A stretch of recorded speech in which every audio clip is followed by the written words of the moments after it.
What is up, guys? Patriots here, and today I have got some more Black Ops gameplay for you guys. I know I haven't done Black Ops gameplay really lately, but I think I need to do this because I'm talking about the new competitive playlist that came out with patch 1.08, I think it was patch 1.08. Anyways, guys, first I'm going to give my thoughts on just Treyarch doing the playlist, and just the patch in general, I guess, and then I'm going to get into what's on the playlist, and what I think about the playlist itself, and how it's played and everything.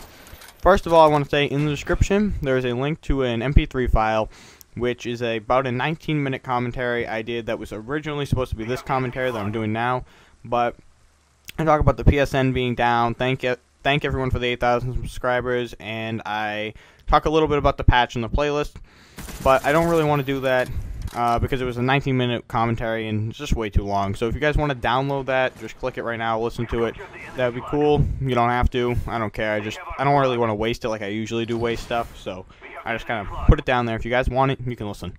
Anyways, guys, here's what we're going to talk about. Competitive playlist is a playlist that does competitive stuff, I guess. It takes out some things. So here's what it does. It takes out Flak Jacket, Second Chance, and Warlord. You can still use them, but they're disabled in the game type. Like when you actually play, it doesn't work. If you are using you can't use the launchers, the Law, the RPG, the Struggle, the China Lake, that stuff. The attachments that are disabled are Rapid Fire, Grenade Launcher, and Flamethrower. All the equipment disabled. That means, you know, Claymore, stuff like that. And Nova Gas and decoys are disabled. You can still use stuns and flashes and stuff like that. Kill streaks are disabled. And that's just about it for the playlist. They go in to explain a little bit more. It's 4v4. They go in to talk about, you know, why they did certain things, what they'll do in the future with it, and so on and so forth. But basically what it does is it takes out anything that can be obnoxious. Now, the thing people have been complaining about, or that I've heard people complaining about, I haven't actually seen it, but I haven't really watched any videos on the competitive playlist, I just played it, is that they're mad that everyone uses the 74U and the FAMAS in the playlist.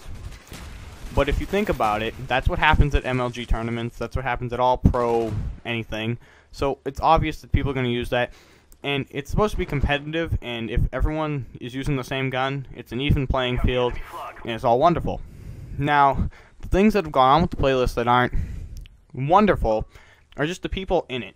Now, I'm not saying they're being annoying, but they're just being stupid sometimes, because team killing is on. I forgot to tell you that. Like, you can actually kill your teammate. There's a penalty now, and I think Vaughn said, like, you'll get kicked out if you kill too many people on your team or whatever. But the issue with it is that it repeatedly puts people in the lobby together that have no clue what they're doing. Like, it doesn't warn them, really, unless they go on the, you know, internet and read about it. It doesn't warn them that those perks are disabled. It says, like, some restricted perks and stuff, I think, in the description of the playlist. So, there's people in there running Flak Jacket, running Ghost, running Hardline. Now, I know Ghost and Hardline aren't banned, but Ghost isn't going to help you unless there's a UAV up, and there can't be a UAV up because kill streaks are disabled, so it's useless. Hardline helps you get your kill streaks. There are no kill streaks, so it's useless. Flak Jacket's disabled. So all you're doing is wearing a costume that looks like an idiot. People are just not paying attention. Warlord being disabled. I saw a guy, I think it's in this game actually. You can't see it because I had to record this at a theater. My capture failed because I just got a new laptop and I guess I didn't install something right. But basically what ends up happening is the guy has 2 disabled perks and he has Marathon as another perk.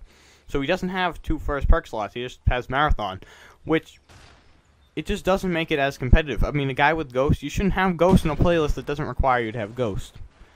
I just think the playlist has some issues regarding the players in it, but overall, if I had to give the playlist a rating, scale of 1 to 10, I'd give it an 8. Reason being, the quitting.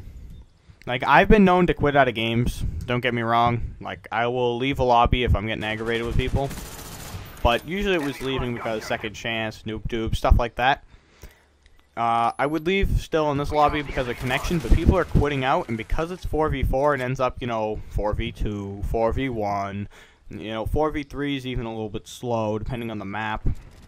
By the way, the maps are kind of MLG specific. MLG uses certain maps for certain game types and stuff like that, so you can go look up all the MLG rules on that, but There's like Summit, Firing Range, all the DLC maps are in there, and stuff like that. Villa is a domination map, I know. Hanoi is a capture the flag map. But this, you know, on some of the maps that are bigger, it's very annoying when people start quitting out. I think that, I don't know if they can, but I think they should have disabled quitting in this playlist, because it's just 4v4. Once someone quits, I mean, things start to go downhill from there. Also, what Treyarch did is, if any of you are following this, you know that Vaughn said originally they can't restrict certain perks, and that it would have to run on like the honor system. You know, they'd say don't use these perks, but they couldn't, you know, really enforce it. He also said things about the game types. Now, the game types are still like that, but what they did is they went and rewrote the code, or they wrote new code, actually, that allows them to disable certain perks in playlists. So, say one-man army was in this game, realistically, what they could do now is disable one-man army in all the playlists. It's obviously not in the game, so they can't do that, and they're not going to. If they really hated Ghost, which I know they don't, but if they did, if they were, you know, like the community, and they really hated Ghost and thought it was a big problem, I don't think it's a big problem. I think it's annoying. Big problem? No. But they could really go and disable Ghost now, period. And if you use Ghost, it just wouldn't work. It wouldn't do anything. All you do is wear a costume. So what they have the ability to do now is, if, you know, in future games, perks don't work out the way they thought they would, they can just take them out. Just remove them. Done. Over with. We don't have to see you anymore. Would I like them to do it with Second Chance? Yeah, I really would like them to disable Second Chance on all the playlists, but they're not going to. But the competitive playlist, really cool. I'm really happy that Treyarch is like working their asses off to please us. I mean, Infinity Ward dropped this game. You know, go back and look at Call of Duty 4. I know people say during Modern Warfare 2, Infinity Ward, the whole illegal crap. I understand that. But look at COD 4. People still get out of the map on ambush. They can still go under it. People go in the rock on Overgrown. Like, they never fixed any of it. In Treyarch, you know, people can say whatever they want about Treyarch, that their games aren't that good, you know, Infinity Ward makes better games, but they work to try to please this community. They use the two things on the side of the head called ears, and they try to please this community. They patched the sniper again a little bit. They're tweaking it back closer to what it should have been if they just left it alone and never bothered playing around with it, which, still, in my opinion, they shouldn't have touched it. Should have just left it the way it was. But I am happy to see that they're trying to work with us. I mean, they don't want it, you know, perfect like it used to be in COD 4, Modern Warfare 2. They don't want it like that. But they do want to work with the sniping community, so they're slowly inching it back towards that. And I know I thought last time that they patched it that they would leave it the way they had it, and that would be as far as they go. But I do think now that it's at the point where they're not going to touch it anymore. It's going to stay the way it is right now, permanently. But I mean, you know, with the new code, who knows what they could do? They restricted certain attachments. That's cool. I mean, they could, in the future, remove grenade launchers. That'd be cool. Grenade-free playlist.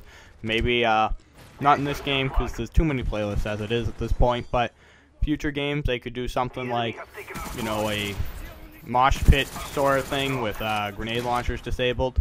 I think that hopefully Infinity Ward, Sledgehammer, the guys working on Modern Warfare 3, hopefully they take this competitive playlist and use it. They don't usually like to take things from Treyarch because they look down at Treyarch, but you know, with Weston and Zampella gone from Infinity Ward, I think they were the ones who really looked down at Treyarch and didn't like them. I think that now maybe whoever's in charge of Infinity Ward over there, or Activision themselves, could make the push to keep this competitive playlist alive, you know, expand on the competitive community. I hope, I know they're not going to do it, but I hope in the future, if Treyarch decides for their next Call of Duty game to keep that sniper patch in effect, I hope they can make a playlist that was snipers only that didn't have that patch, because it still drives me crazy. Because long-range shots are still hard with the bounce. I understand that you can do all the close-range, medium-range stuff, but when they're farther away, the bounce still messes you up. I don't care what people say. You can still hit it, yes, but it's friggin' annoying. And I just don't want the bounce there. I'm really anxious to see what Infinity Ward does with Modern Warfare 3, how they do the sniper. Are they going to go COD 4 style? They're going to go Modern Warfare 2 with Sleight of Hand Pro? They're going to go Black Ops with the bounce and everything.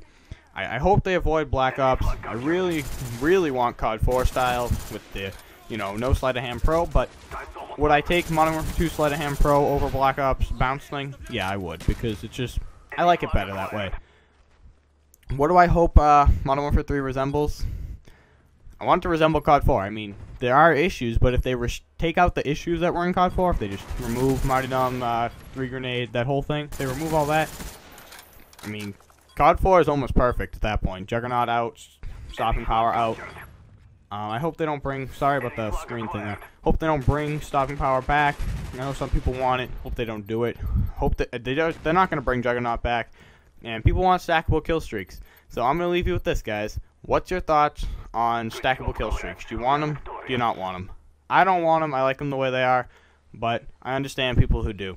Anyways, guys, thank you guys for watching. Kind of ran out of time here, but I'll see you later.